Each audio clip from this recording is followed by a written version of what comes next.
एक संख्या दी गई है 49.999 डॉट डॉट करके अनंत तक, 9 का अंत नहीं हो रहा है, तो हमें सत्यापित करना है कि ये 50 के बराबर होती है। तो कैसे सत्यापित करेंगे कि ये 50 के बराबर होती है? तो चलिए अब हम इसी संख्या को मान लेते हैं x। माना x बराबर है 49.999 डॉट डॉट करके अनंत तक।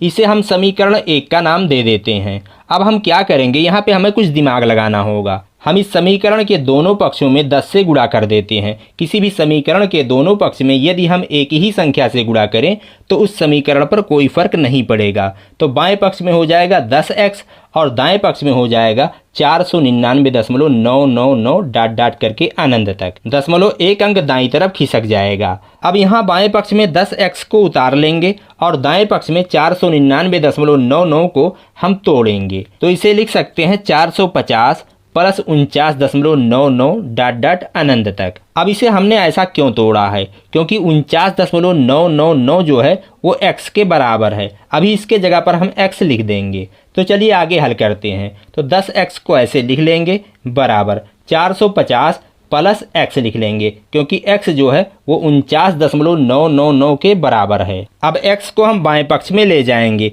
तो पहले से वहाँ 10x है। जब इस वाले x को ले जाएंगे तो इसका चिन्ह बदल जाएगा। जब पक्षांतर करते हैं तो चिन्ह बदल जाते हैं। ये प्लस x था, उधर जाएगा तो माइनस x हो जाएगा। तो इस प्रकार से बाएं पक्ष में हो गया 10x माइनस x और दाएं पक्ष में बचा 450। अब 10x में से x को घटाएंगे तो बचेगा आपका 9x। 10x में से एक x को निकाल देंगे तो बचेगा 9x और बराबर के दाईं तरफ 450। अब यहाँ से x का मान निकालेंगे तो 9 को दाएं पक्ष में ले जाएंगे। यहाँ पे 9 और x के बीच में गुणा का चिन्ह छिपा था। जब 9 को उधर ले जाएंगे तो ये भाग के रूप में बदल जाएगा। तो हो जाएगा 450/9। 450 को जब 9 से भाग करेंगे तो आएगा 50। तो x बराबर आ गया 50। इसको हम समीकरण नंबर 2 मान लेते हैं। अब यहाँ पे तो गजब हो गया। समीकरण 1 में हमने x बराबर माना था 49.999 डॉट डॉट अनंत तक और समीकरण 2 में x बराबर आ गया 50 के। तो x 50 के भी बराबर है और 49.99 के भी बराबर है। अब समीकरण 1 व 2 की तुलना करेंगे